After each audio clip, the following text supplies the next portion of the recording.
Did you know that around 2 billion cups of coffee are consumed every day across the globe? That's a lot of coffee. You're definitely not alone if you can't function in the morning without a steaming cup of joe. But have you ever considered where coffee comes from? For instance, who discovered the coffee bean? Where was it discovered? In this video, we're going to be sharing the surprising history of the discovery of the coffee bean.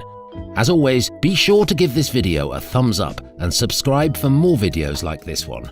Now, let's get into it. Who discovered the coffee bean and how did they do so? The history of coffee dates back many millennia to the ancient coffee forests on the Ethiopian plateau. There, according to folklore, the treasured beans were discovered by a goat herder by the name of Kaldi. According to the legend, Kaldi discovered the coffee bean after observing that his goats became so energized after eating the beans that they danced and refused to go to sleep at night. The goats were wide-eyed and excited, and goat herder Kaldi soon became delighted. Could these beans have the same effect on humans? The local monastery's abbot heard about Kaldi's discovery and used the beans to make a beverage. He soon learned that the drink kept him awake throughout the long hours of nightly prayer. The revitalizing beans became known after the abbot informed the other monks at the monastery about their effects.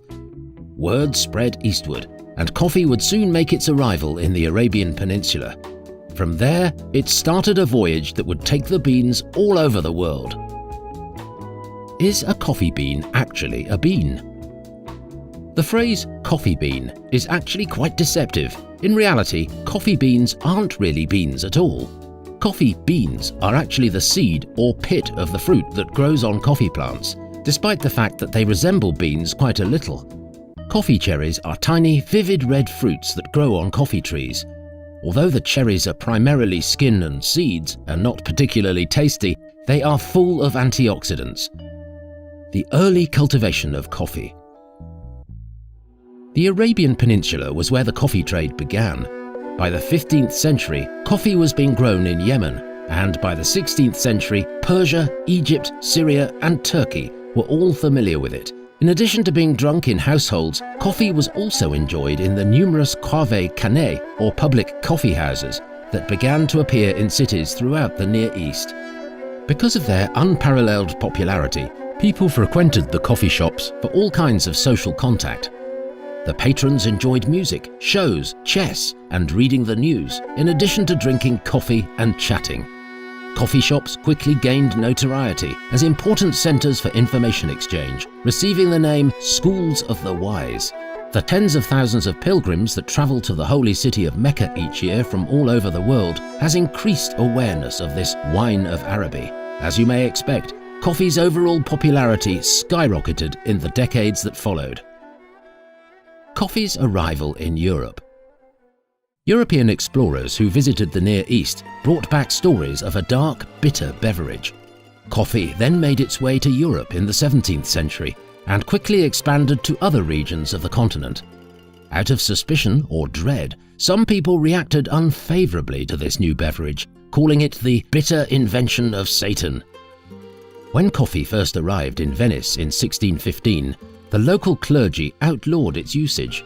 Pope Clement VIII was asked to intervene when the situation got out of hand. He made the decision to try the beverage for himself before passing judgment. He gave the drink his mark of approval because it was so satisfying. Despite this disagreement, coffee shops were quickly turning into centers of social contact and communication in the major cities of England, Austria, France, Germany, and Holland. Because 1 cent could buy a cup of coffee and interesting conversation, institutions in England were erected and known as penny universities. Coffee began to take the place of the then popular breakfast beverages, beer and wine. Because individuals who drank coffee instead of alcohol were more awake and excited as the day began, the caliber of their work was noticeably higher. By the middle of the 17th century, there were over 300 coffee houses in London, and many of them attracted patrons with similar interests, such as business people, shippers, brokers, and artists. There are many different enterprises that have grown out of these specialty coffee shops. For instance, Lloyd's of London was founded at the Edward Lloyd Coffee House. Coffee's debut in the Americas. The small beans were set to move even further west to conquer every country bordering the Atlantic Ocean after sweeping over Europe, Africa, and the nations of the Indian Ocean. The Dutch made a choice to show their kindness at the beginning of the 18th century that would forever alter the world of coffee cultivation. In 1714, the mayor of Amsterdam gifted King Louis XIV of France a young coffee plant. Although coffee trees could not be grown in Holland, they could be maintained there in special greenhouses. In Paris's Royal Botanical Gardens, this shrub was preserved. Gabriel Mathieu de Clieu, a captain in the French Navy, was stationed at Martinique, but just so happened to be in Paris. It is unknown if de Clieu actually stole coffee tree trimmings from King Louis, or if King Louis himself gave the order for de Clieu to start a coffee plantation in Martinique. In any case, de Clieu packed his clippings and sailed for the Caribbean, which just so happened to offer the best conditions for growing coffee. De Clieu battled to maintain the life of his plant over the protracted travel. On the boat, there wasn't much water, but he managed to keep the plant alive by feeding it his own supply, and he, instead, suffered the thirst himself. He hid the sprouting coffee seed among other plants when he got to the island to keep it secure. Within 3 years, Guadeloupe, Martinique, and Saint-Dominique all had coffee plantations. These plants will soon spread throughout the rest of the Caribbean, as well as Central and South America. Sir Nicholas Laws, the English governor of Jamaica, introduced coffee plants to his island in 1730. Coffee quickly spread deep into the Blue Mountains, a prime location for coffee cultivation. Coffee seeds continued being exported to new areas by missionaries, explorers, traders, and colonists, and coffee plants were being planted all over the world. Both lush tropical woods and mountain highlands were used as plantation sites. Some crops were successful, while others were not. Coffee was one of the most lucrative export crops in the world at the end of the 18th century. Today, coffee is still the most sought-after commodity in the world after crude oil. How America shaped the coffee industry. The Boston Tea Party and the American Revolution in the 18th century marked the beginning of America's relationship with coffee. To protest the English tax on tea, a group of patriots, many of whom were costumed as American Indians, boarded English tea ships that were docked in Boston Harbor. They then threw all of the tea into the water. Tea consequently lost its status as the preferred beverage in America and was replaced by coffee. Since that time, the United States has been the largest coffee importer and has continued to import significantly more coffee than any other nation.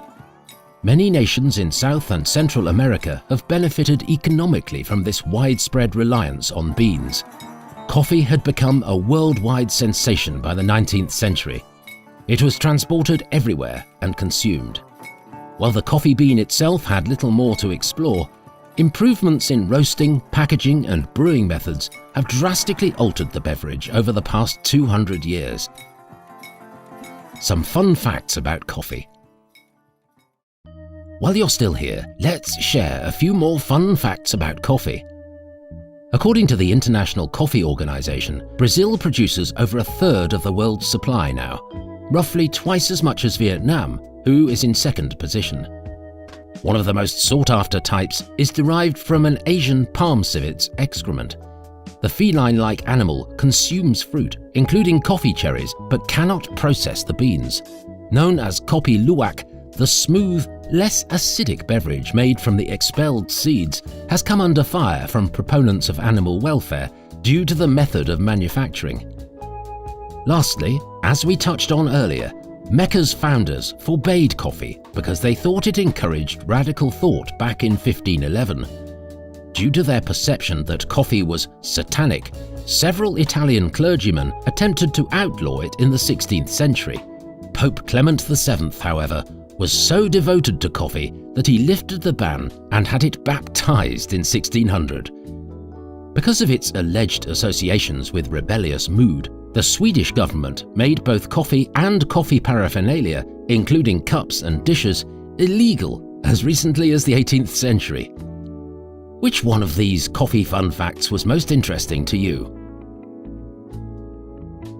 As you're now aware, your morning cup of coffee has an interesting past. However, you probably pour it without even giving it a second thought. If you made it to the end, be sure to comment which is your favorite, hot coffee or iced coffee. As always, be sure to leave a like and subscribe to our channel for more informative videos like this one. If you want to be notified every time we upload a new video, click the notification bell as well. Until next time.